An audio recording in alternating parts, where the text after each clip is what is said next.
Just making sure I record. And today she's going to speak to us about her doctoral research. Her doctorate was awarded in October of this year. Thank you, Sue. Welcome. Thank you, Ferdia, and it's lovely to speak to everyone here today. I've called this presentation Pay Attention, Be Astonished, Tell About It. And this lovely quote comes from a poem by Mary Oliver, from a poem called Sometimes. And really this sums up what the PhD journey has been for me for the past 5 years. So I'm going to tell you some of the things I've been paying attention to, some of the things I've been astonished by, and to be honest, I think I'm mostly astonished by the fact that I've done the PhD and I've got to this stage. And then tell you about some of the things that I am looking at to disseminate the information. So it's important, I think, to pay attention to where this came from and the influences. Now you'll hear of people saying they're a child of the 60s. Well, I'm a child of the 80s, when liberation theology was beginning to be spoken about and was very influential in my thinking, particularly this idea of the preferential option for the poor. Along with that, Jane Leach's pastoral theology as attention came to my notice when I was doing my dissertation for the Certificate of Theology for Ministry back in 2013. And the combination of those two things made me really question, who are the poor for me? At the time, I was working as a community occupational therapist, and I realised as I specialised working with children, it was children who were silenced, and those are the ones who are the poor for me, the ones who are silenced, particularly children, and most particularly severely disabled, non-verbal, non-mobile, completely dependent children. They are completely silent. And they're silent because they don't use verbal language in the way that I am now. And they're silenced because the language that they do use of play, of silences, of gurgles, raspberries, blowing bubbles, isn't recognised and understood as a language, and a language in which they can express their spirituality. So 7 years ago, I started working in a children's hospice, both as an occupational therapist and as their chaplain. And as part of the chaplaincy team, one of our jobs was to try and find ways of helping people and the staff and the families to talk about spiritual things, to talk about spirituality. We came up with an idea based on one from Paul Nash at the Hospital of Sick Children in Birmingham, which was to use different coloured beads for different spiritual attributes. So yellow would stand for peace, pink for honesty, grey for faith, or blue for belief. And the idea was the children would make a bracelet with these beads to open up a conversation. And for the few verbal children we tried this with, this was wonderful. It really enabled a conversation, deep conversation to take place. But at the training session we were doing for the staff, one of the people said, this is all very well, I can't hear you. Is really not working because most of the children that we are working with don't speak. So at that point, that really made me think. And I had the chance then to begin what was going to be an MPhil, and to my surprise got upgraded to a PhD. And that's where my two research questions are based. What is it that enables severely disabled children's spirituality to be heard and recognised? And what enables those practicing in a healthcare context to recognise spirituality and so respond to it meaningfully?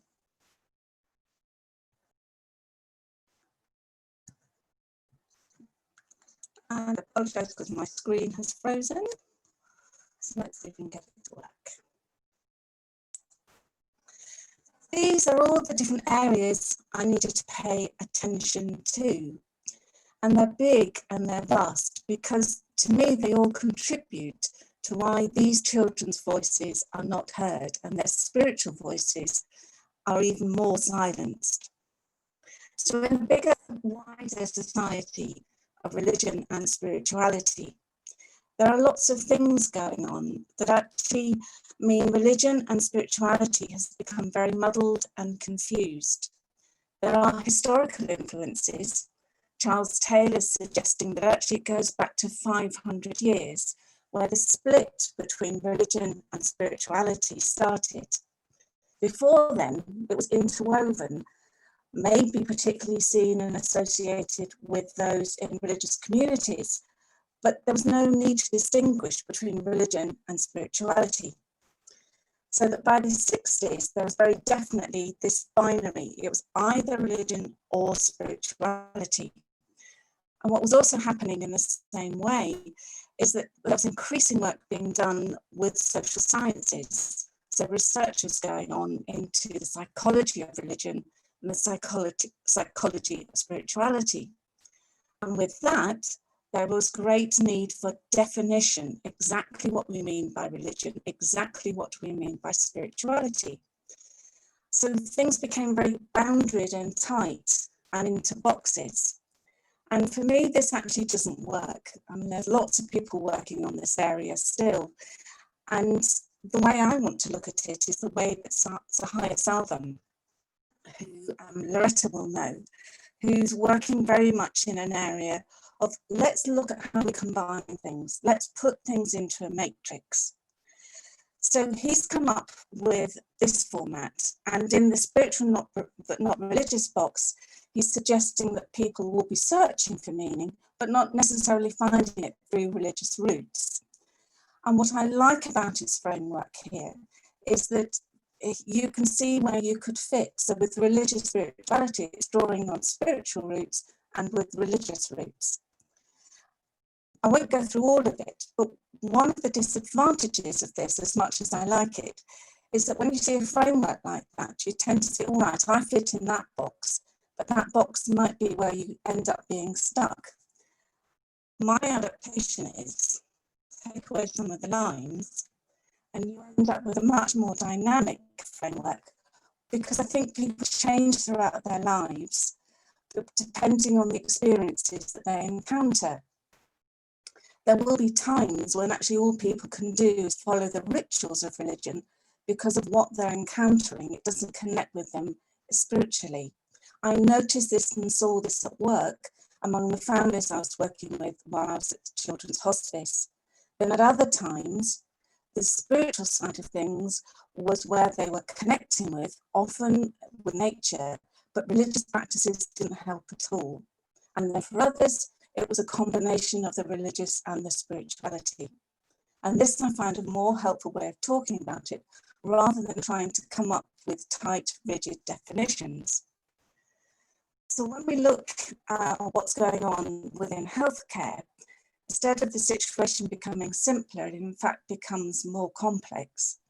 Again, there are huge historical influences. But what I detected and what I noted, having worked myself in healthcare in a variety of ways for many, many years, is that healthcare is increasingly reliant on nomothetic knowledge, that scientific knowledge that demands things are generalized, are replicated, and are falsifiable. You try and prove that it's false so that you know that it's right. Now, currently, with the whole thing with the vaccines going on, that's exactly the approach we need.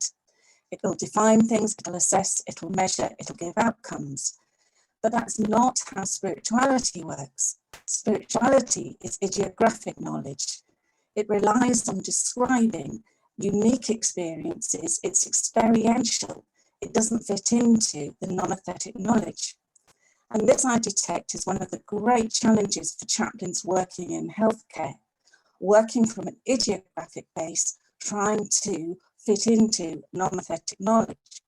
So what you find in healthcare is that chaplaincy, nursing are all trying to come up with definitions, are all trying to come up with formal assessments for something which I don't think you can define or assess, which is spirituality. I was very pleased that my own occupational therapy profession advocate describing spirituality.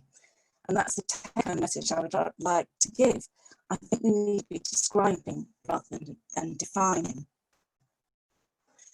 Now, when you're doing a practical theology research paper, what we're really desperately trying to do is bring in the theology. And this for me was a real challenge, working in a secular environment which was not going to hear theology. How did I bring theology into my work? So I did it when I was looking at the children's spirituality section. And the way I approached this was to emphasize that I'm not actually looking at faith development, I am looking at children's spirituality. Now, all the definitions that everyone keeps coming up with emphasizes relationality in spirituality. That spirituality is, relationship with self, others, maybe with God, perhaps with nature. So I started exploring this theologically by looking at Imago Dei and Imago Trinitatis, and looking at that theological understanding of person that doesn't rely on focusing on rationality, self-awareness and autonomy, but instead looks at person in terms of relationships and relationality. And this very much works and is echoed in all the current research that's going on about children's spirituality. In particular, one of the leaders in the field, and was one of my examiners, which was a little bit scary, Rebecca Nye's work. Her seminal work in '96 with David Hay was the first piece of work that actually asked children what they thought. And one of the things that they came up with was an understanding of what they call relational consciousness, where there's a shift in the way the children are talking about something that's really special to them. And somehow or other that shift in the way that they are talking, which is often hesitant, very difficult to find the right words, is expressing something really deep and really important to them about their spirituality. And so children express their spirituality in their play, in their silence, within their family, within their bodies. It's very much needed to be described and not defined. So that I needed to bring into my fieldwork. And what this tiny dot here represents what is known about the spirituality of severely disabled children. It's as much as a grain of sand. You might see the little letters there that say PMLD, and that's the educational term for profound and multiply learning disabled that's used within education for this group of children. There's a little bit about how these children can be seen to be playfulness, which is really helpful. A lot of the research comes from education, but there is nothing published that I can find theologically about how these children express their spirituality. So, a bit of a challenge on my hand, which I had to pay attention to my methodology. One of the things that became very clear to me is that the standard methodologies such as hermeneutical phenomenology just was not going to work with this group of children. That relies on a dialogue, on conversation, on analysing words that are used. The children I was working with just didn't do that at all. They were very good at blowing raspberries, but no way were they going to have a conversation. But what I could do is pay attention to them. Pay attention and then contemplate, ponder, reflect on what it was I was seeing, hearing, sensing, observing. It was a different way of knowing them, the other. But what was needed with that was my reflexivity, knowing myself, knowing how my influences of liberation theology, being a trained occupational therapist, was affecting my assumptions that I was making in the research. And I love this quote from Swinton and Mowat that's saying, practical theology research is about understanding reality differently. So in the end, you can act differently. And my literature review had shown that these children's voices were not being heard. So there needs to be a different understanding to act differently to then hear these children's voices. So ethical approval and ethics and practice were key. And I got ethical approval. I'm not quite sure how I did, but I did. But what's important to emphasize is the consent I got from the parents gave me consent to spend time with their children. The children could not give me consent, informed consent. However, they were fantastic at giving assent and dissent. Assent would be a big smile, eye contact, or willingness to engage with me. Dissent, well, they were very good at falling to sleep when they'd had enough, or turning away, or just ignoring me completely. So I worked with 6 children and their families, and part of the ethical approval was to visit them in their own home, because that's where they felt safe, and because these children were very vulnerable, they needed a parent or carer with them, because that ensured their safety. And that, as I'll pick up when I get to findings, actually was a very important part of the process. And then using adapting content analysis and thematic analysis, I transcribed and analysed 35 recordings. And I chose not to video record, again ethically, because I felt that was too intrusive. I just used an audio recording because I wanted to concentrate on hearing. So I was wonderfully astonished by 6 wonderful children, Andrew, Butterfly, Dragonfly, Elsa, Olaf and Superman. And can I emphasise that these are their project names that they or their parents chose to make sure that they were not identifiable at all. And what came through for every single child was something that Rebecca Knight talks about as being the personal signature. And this was very much clearly what each child had that was spiritual about them. Andrew had this incredible gift of peace. Just being with him was something of a peaceful experience. Butterfly had the most enormous grin that drew you into a conversation with her, though she never uttered a word. It was too hard for her to do so. But what she was able to do was communicate in her silence and with her bodies, and you felt as if you were in deep conversation with her. Dragonfly blew the most wonderful raspberries, but had a great joy of life. Suddenly her whole body would be showing this, and she'd be ecstatic really in her movements. Elsa had an incredible sense of fun. She taught me to play games. Olaf could sing, and the louder he sang, the happier he was. And Superman had the most amazing gaze. She deliberately chose the Superman card to be her name, but she loved gazing and watching and enjoying just being with her family, and had a real sense of presence with her family. And out of all of that analytical work came 8 findings that were all based around relationship with self, others, the world and God.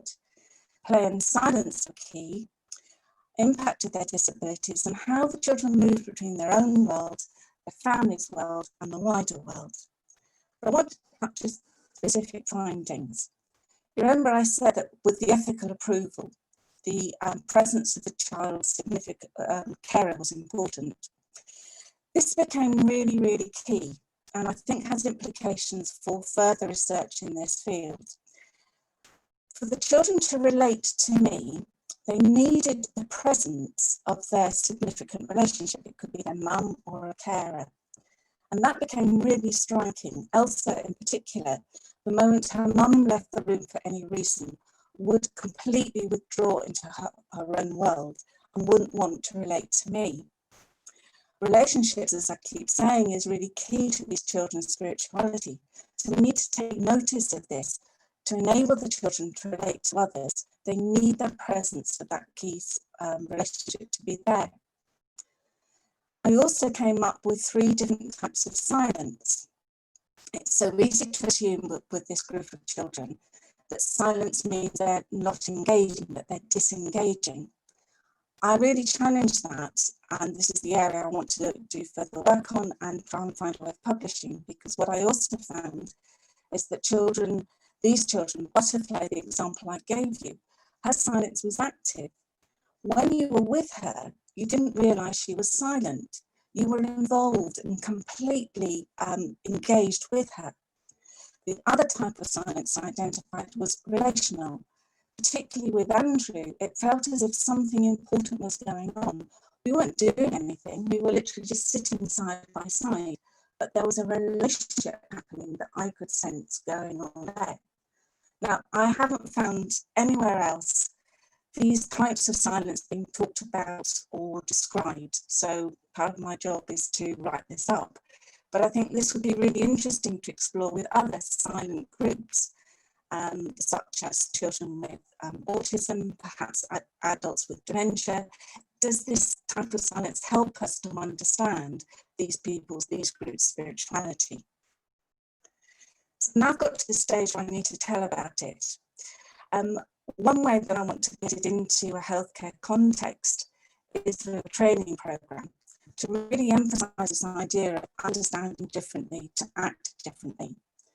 I think if secular organizations could embrace the theological understanding of person as relationship, not just the individual, that could be transformative in the way that you understand how someone relates to other people and who those important people are.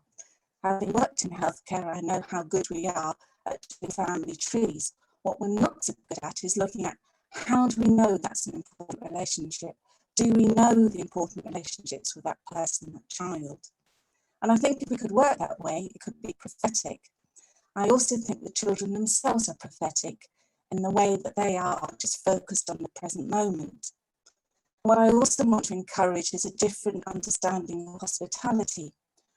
All the hospices I know are fantastic at practical hospitality. What they don't recognise is that is actually a form of spiritual care. If they can understand that,